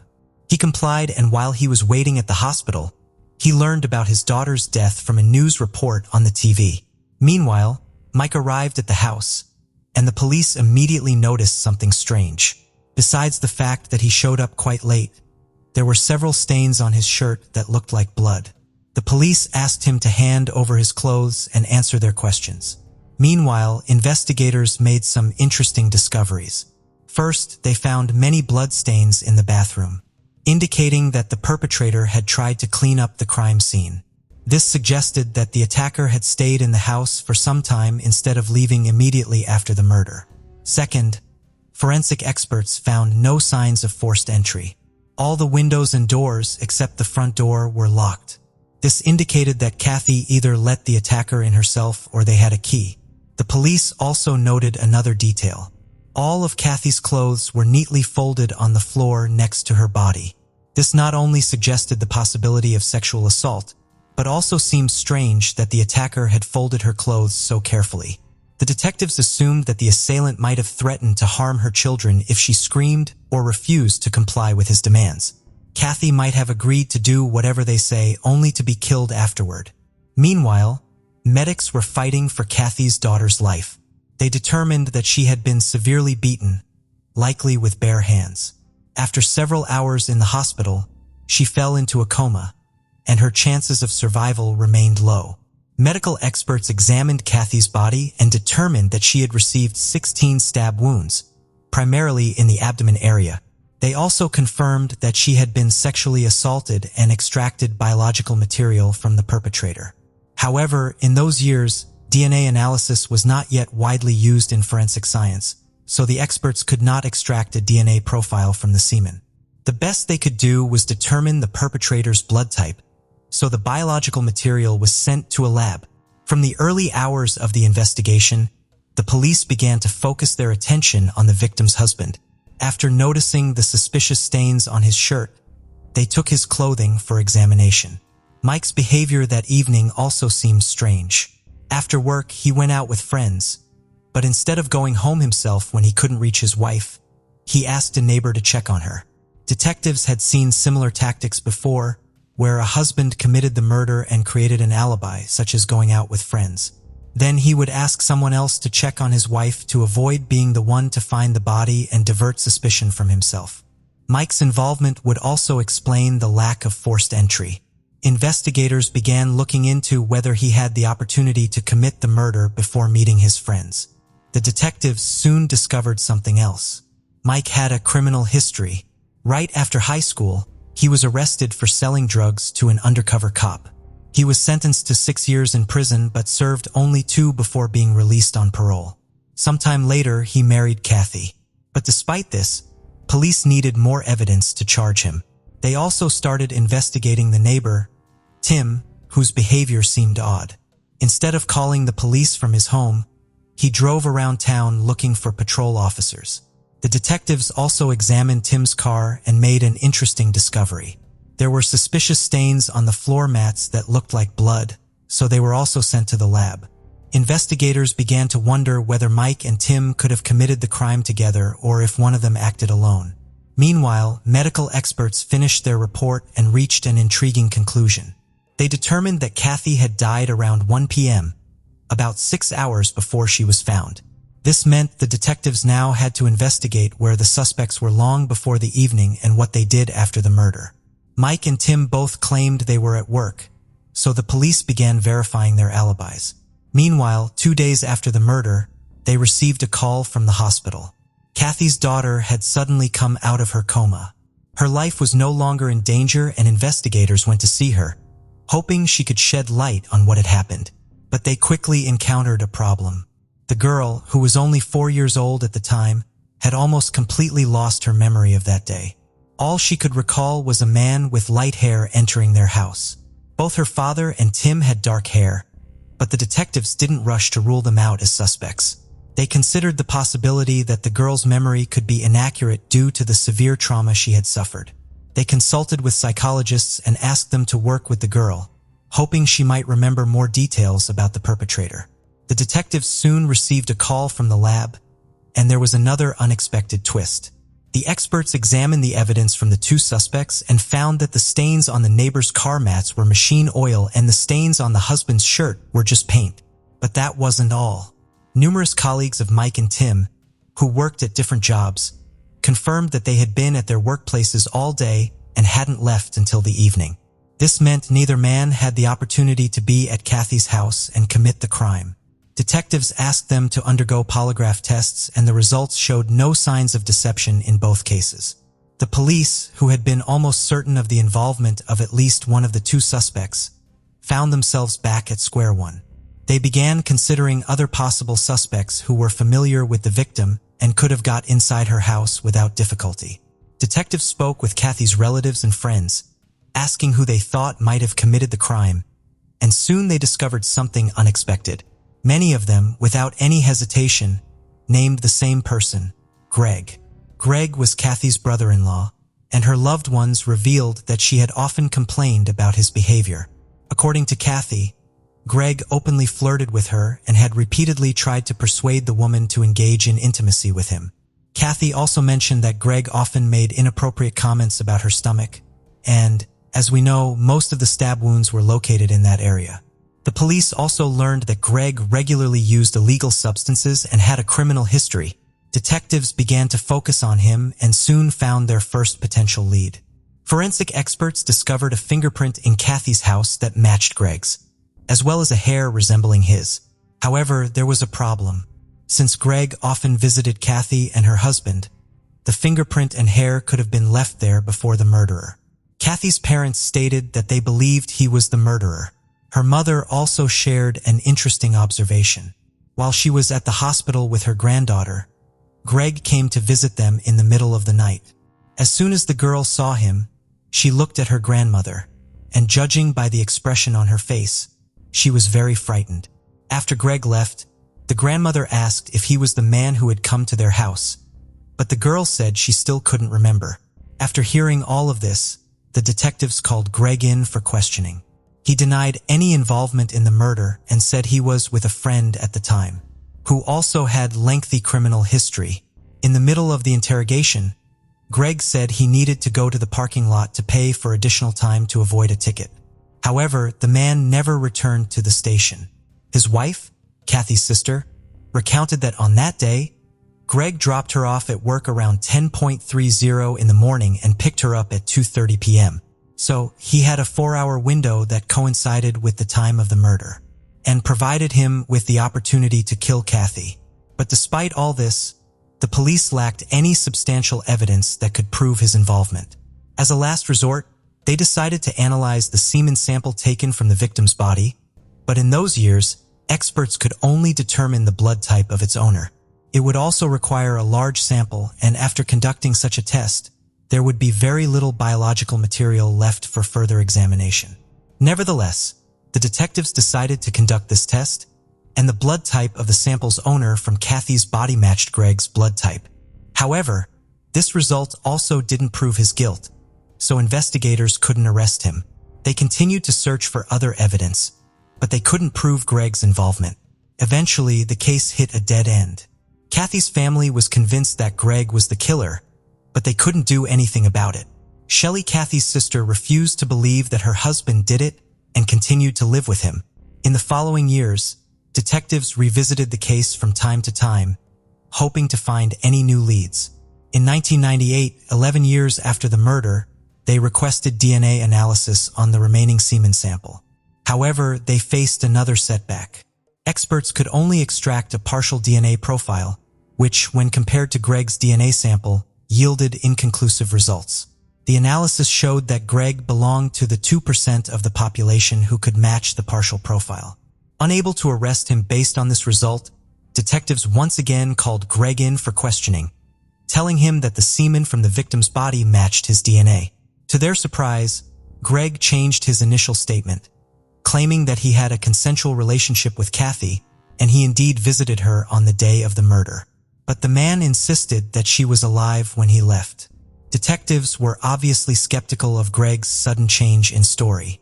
Such shifts are quite common in murder cases when suspects hear about DNA matches. Additionally, Kathy had complained about Greg's advances, feeling uncomfortable around him, so it was highly unlikely that she would have been in a secret relationship with him. But despite their suspicions, detectives knew they couldn't secure a conviction without a full DNA match. The local prosecutors reviewed the case and confirmed that obtaining a guilty verdict would be practically impossible, and the case once again went cold for several years. In 2002, detectives reopened the investigation and sought the help of forensic scientist Catherine Long, who was conducting groundbreaking DNA research at the time. She and her colleagues wanted to determine if genetic material from a perpetrator's hands could remain on the victim's body after strangulation, and if it could be extracted for analysis. To test this, Catherine and her colleagues simulated strangulation by squeezing each other's necks, then took samples from their hands and the neck area. The results were quite intriguing. Even brief interaction left behind enough skin particles for DNA analysis. The detectives working on Kathy's case became interested in their experiment, despite the fact that the victim had not been strangled. Re-examining her body years later was also not possible. Instead, they began reviewing all available evidence to see if the perpetrator could have come into contact with any other items. Their attention soon turned to the lamp cord used to bind Kathy's hands. It was evident that only the killer could have tightened it, as the victim herself simply could not have done so. The detectives handed over the cord to Catherine, who, along with her colleagues, began examining it. They first noted an important detail. The cord had been stored in a paper bag, allowing air to circulate and preventing moisture buildup, which could have compromised biological samples. Experts took swabs from the entire length of the cord, including the areas where traces of Kathy's blood remained. Upon analysis, they discovered 2 DNA profiles. The first, belonging to the victim, was expected, but the second profile perfectly matched Greg's DNA sample. That meant the detectives finally obtained strong evidence that Greg was the person who bound Kathy's hands and therefore he was the killer. Shortly thereafter, 15 years after the murder, the man was finally arrested. During interrogation, he refused to admit his guilt, insisting that he had a romantic relationship with Kathy. The detectives obviously didn't believe him and, armed with the DNA evidence, decided to take the case to court. While awaiting trial, Greg was placed in prison. Sometime later, the detectives received an interesting call. His cellmate reached out to them, claiming that Greg had confessed to him. According to the cellmate, Greg boasted about assaulting and killing his wife's sister in detail. He said that on the day of the incident, Greg took illegal substances and went to Kathy's house. Once inside, he attempted to coerce her into an intimate encounter, but she resisted and demanded he leave. Greg then approached her daughter and inflicted a series of severe blows on her. After that, he told Kathy that if she didn't do everything he wanted, he would kill her son. Kathy, who had no other choice, agreed to protect her children. Greg tied her up, assaulted her and killed her, inflicting numerous stab wounds. He then washed the blood off himself in the bathroom and changed into her husband's clothes to avoid getting blood in his own car. The detectives had no doubt about the truthfulness of the cellmate's words, as he couldn't have possibly guessed so many key details even if he had read about the case in the news. Armed with the cellmate's testimony, the detectives confronted Greg, and this time he finally confessed. He admitted to killing Kathy and repeated everything he had told his cellmate. In 2004, he pleaded guilty before the judge and received a 45-year prison sentence. However, he only served 4 years and died of liver cancer at the age of 56. Kathy's husband, Mike, didn't live to see the killer's arrest. He passed away at the age of 45. Kathy's children and parents thanked the detectives for bringing the case to a close, even though it took 15 years. All this time, they were almost certain that Greg was the murderer and had to watch him continue to live with their second daughter, but couldn't do anything about it. On September 12, 1976, at 10:20 in the morning, the body of a woman was found wrapped in a white sheet. The location was in Woodland, Baltimore County in Maryland. She had been beaten, strangled, and sexually assaulted. It appeared as if she passed away at a different location and was then transported to the site of Dogwood Road near the back gate of a cemetery. A tattoo was found on the victim's right shoulder, possibly representing Jamaica Plain, Massachusetts. Because of the amount and quality of the dental care the victim had received while she was still alive, it was determined that she came from middle-class background. Examiners measured the victim and concluded that she weighed between 149 and 159 pounds and was 5 feet 6 with 5 feet 9 inches tall. She had dark brown to black shoulder-length hair with wavy texture and brown eyes. She also had a dark olive complexion. Investigators and medical examiners were unable to determine the exact race and ethnicity of the victim, but it was believed that she was most likely white. After the body was found, fingerprint and dental information were collected to establish her identity. The fingerprints were added to national databases, as well as the dental chart. Various investigations were subsequently conducted in the case, but everyone was unable to identify her. Their best guess was that she lived in either Massachusetts or New York. As she could not be identified, she was named the Woodlawn Jane Doe because of where she was found. Many missing women from across the United States have been eliminated, as possibly being the Woodlawn Jane Doe in the years since her body was found. In 2016, the National Center for Missing and Exploited Children released a detail as she may have used the names Jasmine or Jazzy when alive. Many reconstructions were made of Woodland Jane Doe, hoping someone would recognize her and that she could be identified. Recently, Bode Technology and the National Center for Missing and Exploited Children started working together to finally identify the Jane Doe. They made use of genetic genealogy. On September 15, 2021, after DNA testing, detectives identified the Jane Doe as 16-year-old Margaret Fedorov. She was born in 1960 and went missing in late summer of 1975. Margaret lived in Alexandria, Virginia, and was a student at Hayfield Secondary School. She was reported missing by her family right after she disappeared. Sadly, it took 45 years for the connection to be made between the disappearance of Margaret and the discovery of the Woodlawn Jane Doe. The investigation continues into who is responsible for taking her life. In November of 2019, human remains were found in Caddo County, Oklahoma. Investigators were able to determine had belonged to a male, and the remains had been there for many years. The remains were sent to the University of North Texas Center of Human Identification. They have been able to solve a lot of cold cases in the last few years. The center managed to find relatives after John Doe. Investigators were then able to identify him after talking to his family and some more DNA testing. In August 2021, it was publicly announced that John Doe is Alvin Stark. He lived in Chickasha, Oklahoma. In May of 1988, Alvin planned to go fishing with family, but never showed up. His sister, Rebecca Fowler, had a Susie. I went over to his house, and his doors were locked. He wasn't there. I went back Saturday, and he still wasn't there. I went back Sunday, and the same thing. He never showed up to go fishing with my husband and never called. Rebecca then called the police to inform them that Alvin was missing. In the initial investigation, investigators identified a suspect, but I never charged the person with anything because I couldn't find Alvin's body. The suspect has since passed away. Oklahoma State Bureau of Investigation Director Ricky Adams said this: "It is a good day when you can tell a family member that their loved one has been located. It doesn't bring Alvin Stark back, but does return him to his loved ones for a proper burial. This is why we do what we do and why we have a dedicated cold case unit. We want to put our expertise and technical capabilities to work for local agencies in an effort to solve their cold cases." In 1982, Human remains were found in the woods of Stone Mountain, Gwinnett County in Georgia.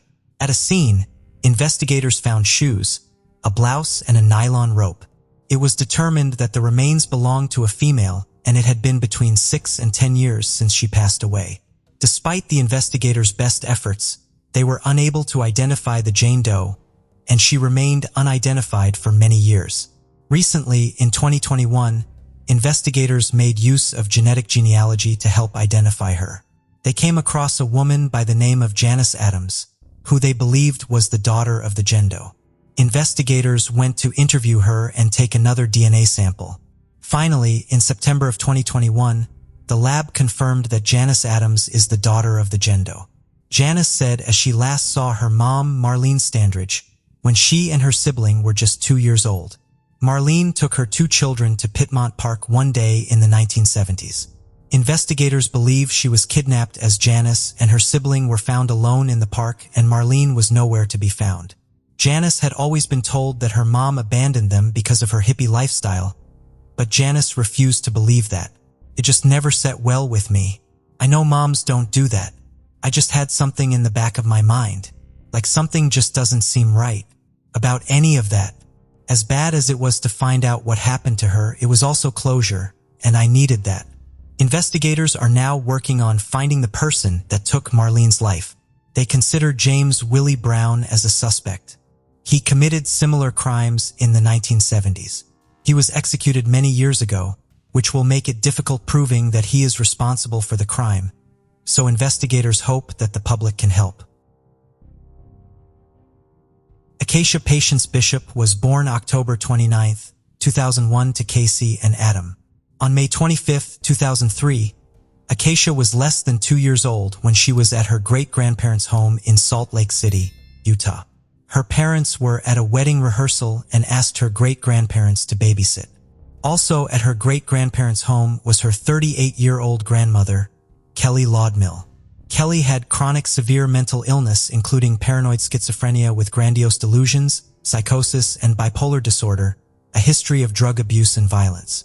However, she was in denial of her mental illnesses and failed to comply with court-ordered treatments.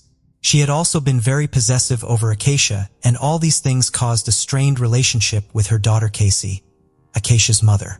Kelly had taken Acacia without permission in the past and hid her in a man's apartment located in the basement of an apartment where she was staying. She had told Casey that Acacia was hers and she wasn't going to give her back. So on this day in May of 2003, Kelly was on supervised visitation with Acacia at Kelly's parents' home. Acacia's great-grandmother Linda was the supervisor for the visit.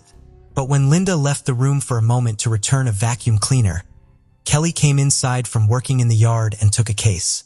The next time they were seen was the next day in Idaho Falls, Idaho.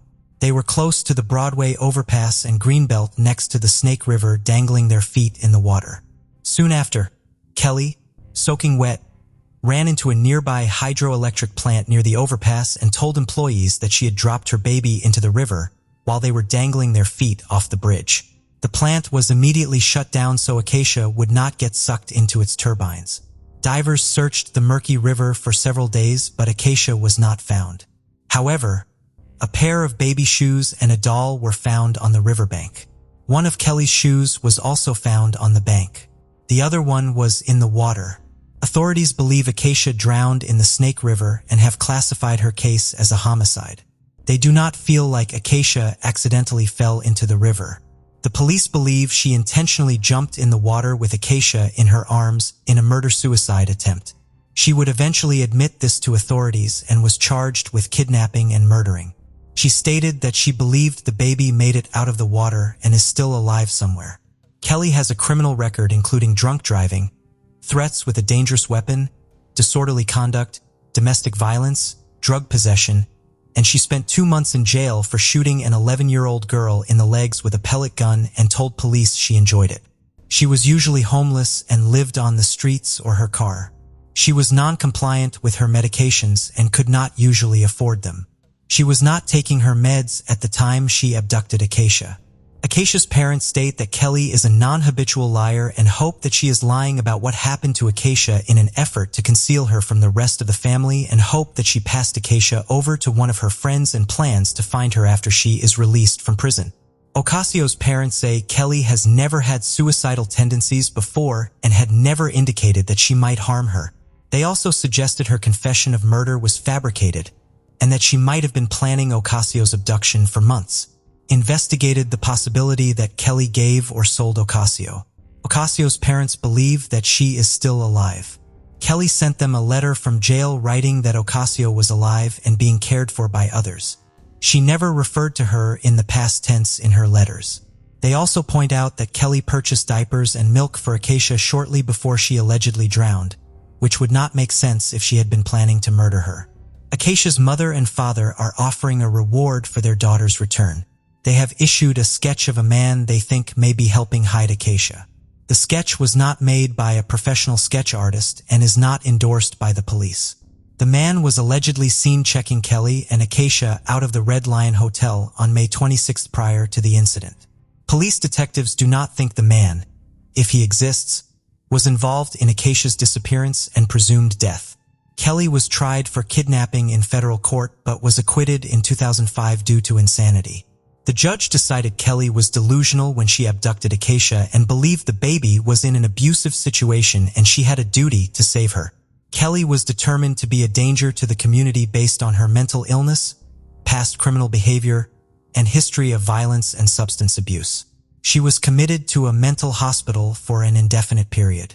She may be released from the hospital at a later date if psychiatrists determine she is no longer dangerous, but her prognosis is poor as she has repeatedly refused to follow through with treatment programs for her schizophrenia and does not believe she is mentally ill. It is unlikely that Kelly will ever be released from federal custody. Therefore, Idaho prosecutors dropped the murder and kidnapping charges against her. If she is ever released from the hospital, she may face the state charges again. Acacia has never been found, and as of today, this case remains unsolved. Joseph Michael Bushling was born on June 3, 1984, and nicknamed Joe. He was born and raised in California and moved with his family to Russellville, Arkansas in 2000. Joe joined the Army where he eventually became an Army specialist and was deployed to South Korea.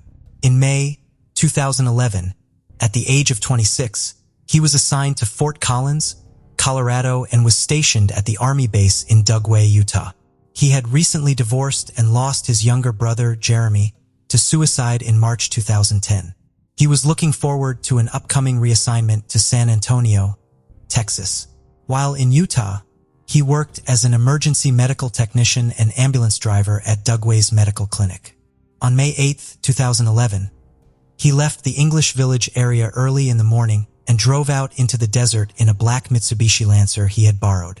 At 7 p.m. that evening on May 8th, he called a friend in Dugway and left a message saying he had run out of gas and was on the west side of Granite Mountain.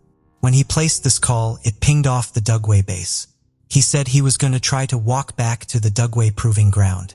He also said it was very cold and rainy and that he had lost his flip-flops and was having to use his shirt as footwear and desperately needed help. The Dugway proving ground where he was supposedly heading was established by President Franklin D. Roosevelt in 1942 to study chemical and biological warfare and covers nearly 800,000 acres in the desert along the Nevada border. Joe went missing on Mother's Day and has never been heard from again. 6 days later, the car he had been driving was found abandoned in a deep ravine off a gravel road in a very isolated area, about 60 miles from Dugway's main gate. Some of Joe's belongings were inside the vehicle, but the keys were missing and there weren't any clues to indicate his whereabouts. 2 days later, Joe's Arkansas Razorbacks hat was located in the desert 6 miles from the car and searchers found his flip-flops. The terrain where he disappeared is rough and desolate with lots of caves and cell phone reception is very poor. After his disappearance, the Army automatically classified him as a deserter, although his supervisor didn't believe he had actually deserted. His family doesn't think he left of his own accord either. They stated he was happy in the Army and was close to his parents. He had no history of mental illness and nothing was missing from his room. Authorities have ruled out suicide and foul play as possible explanations for Joe's disappearance. A death certificate was issued for him in August 2014, and the cause of death was given as exposure due to low temperatures and lack of protective clothing. His family held a memorial service for him, and because the Army had changed his status from a deserter to a deceased person, a 6-man honor guard was present at the service. Several searches of the rough and desolate desert and area caves have been searched, and unmanned drones and helicopters have flown over looking for Joe, but nothing was ever found. His family has hopes that his body will be located one day and put to rest. However, as of today, he has never been found, and this case remains unsolved. Nancy Perry Baird was born January 14, 1952. She had a 4-year-old son that lived with relatives and also had an ex-husband who lived in Wyoming. On July 4, 1975, 23-year-old Nancy was working at the Fina gas station at 1378 North Highway 89 in East Layton, Utah. A police officer on patrol saw her working alone around 5:15 p.m. When the manager arrived 15 minutes later to take over her shift, she was no longer there and considered missing. There was no evidence of robbery and no indications of a struggle, but about $10 worth of gas from the station's pumps had not been paid for. Her car was found locked and parked in the parking lot where she had left it. Her car keys, purse containing her medications, and $167 cash from a recently cashed were found in the car. It's considered highly unlikely that she would have left of her own free will. Just before her disappearance, witnesses saw a truck at the gas station. It was never identified, and it's unclear whether it had anything to do with her disappearance.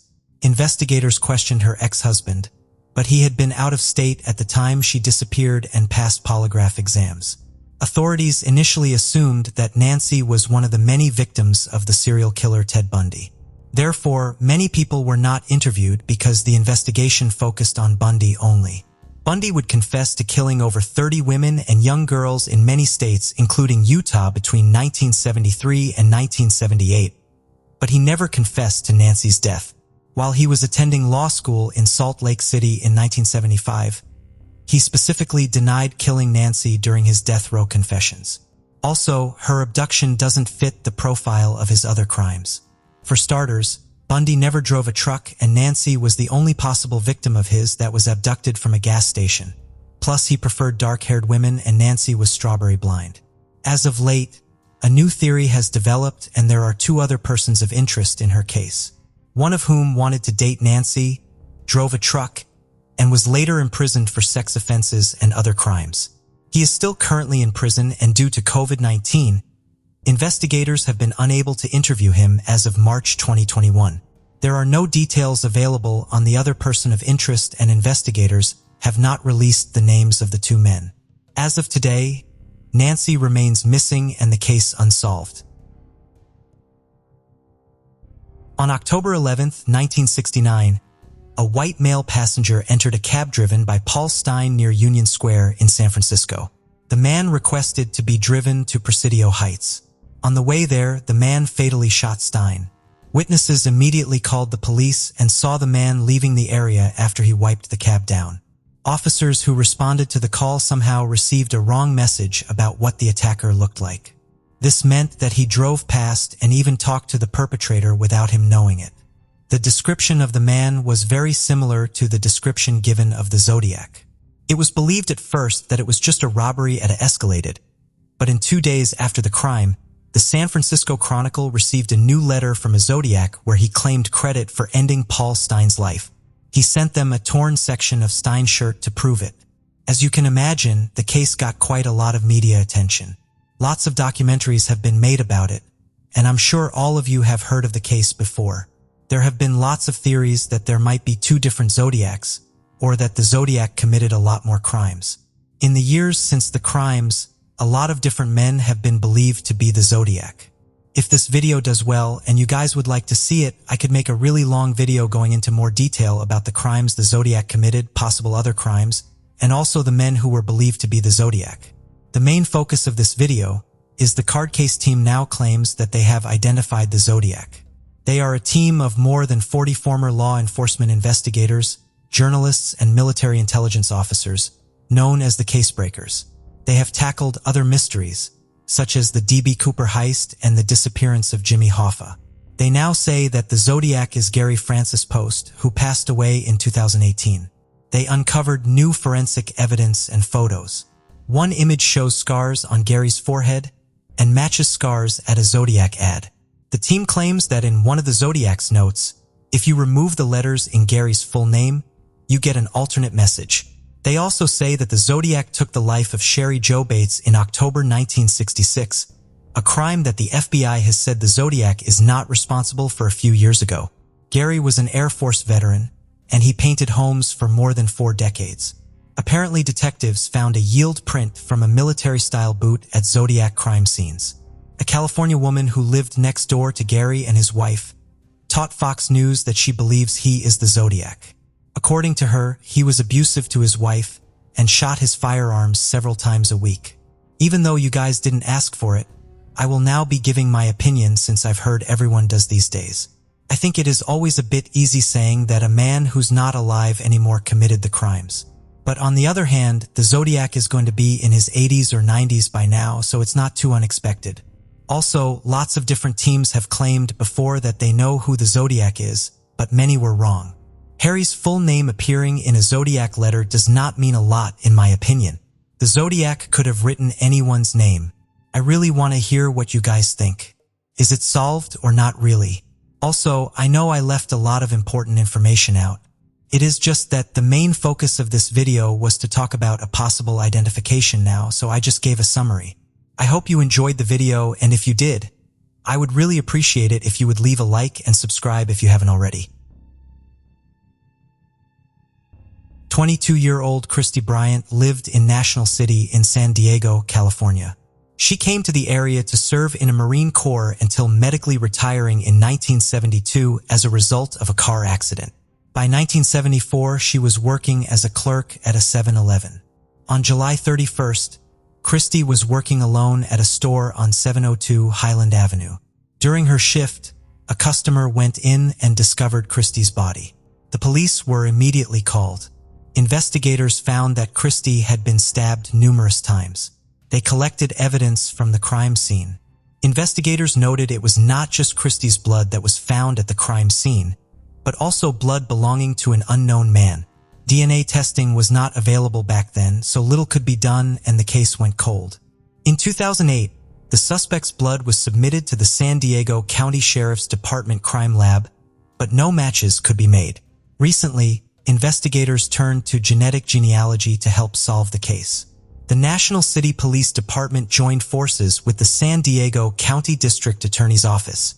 They got a genealogist to create a DNA profile and submit it to public DNA databases. It led them to 69-year-old Carlin Edward Cornett.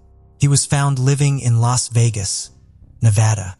Cornett was arrested and taken into custody on September 14, 2021. He was booked into Las Vegas jail and will be extradited to San Diego to face the charges against him. Christy's sister Holly Bryant was just 20 years old when her sister's life was taken. Others to say, is a relief, but it's also unsettling because he's reliving so much of it.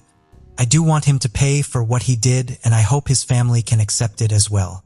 Sergeant Mark Siegel, who was the lead detective on the case, said, "It never truly went cold. Detectives have always been looking at it, poking at it, evaluating it, reviewing, and seeing what can be done. We don't forget about it, and it is important that people know that the law enforcement agencies will do whatever they can to seek justice on both of the family." San Diego County District Attorney Summer Stephen, who played a very important part in solving the case, said, "We are committed to solving cold cases in collaboration with our law enforcement partners. Pursuing justice for families who lost their loved ones to violence is a priority for us. No matter how many years have gone by, we never give up and continuously use the latest in crime scene investigation techniques to hold criminals accountable." 77-year-old Alma Jones lived in Wake County, North Carolina in 1977. She was very well known in the community, with friends and family all over the neighborhood. On Christmas Day, her family came to visit. They made a startling discovery. Inside of Alma's home, they found her body. She had been assaulted, so investigators were able to retrieve DNA belonging to an unknown male from her body. Investigators questioned a lot of people, but was not able to get any useful information, and the case went cold. In 2011, the case was reopened when the case file was stumbled upon. Recently, with advances in DNA technology, investigators finally made progress. Using genetic genealogy, they were able to identify Paul Crowder as the man who took Alma's life. He lived just a few houses away from her. Crowder was not a suspect in the initial investigation, but he was questioned along with almost every other man who lived in the neighborhood at the time. Crowder passed away in 2015 at the age of 72. He had previously served time for an unrelated crime in Massachusetts. Investigators found one of his living family members and collected a DNA sample from them. After some more DNA testing, it was confirmed that he is indeed a person who took Alma's life. Raleigh Police Detective Jerry Fox said, "It was just a brutal crime. This case kind of stood out as one we really wanted to work on if we could. That question mark had been there for so many years. It is always a great feeling to be able to know and put a name with that person who is responsible for this crime. As technology continues to change and get better, I think that there's hope that we can solve many more cases just like this. I would love to solve the next one just as much as I loved solving this one, because they're all important." Thank you for joining us on this journey into the depths of unsolved mysteries. Cold cases not only challenge our understanding of the past, but also ignite our curiosity and determination for answers. Remember to subscribe to stay updated on our latest investigations. And if you have any information regarding the cases we've covered, don't hesitate to reach out.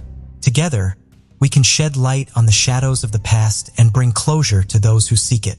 Until next time, stay vigilant, stay curious, and never stop seeking the truth.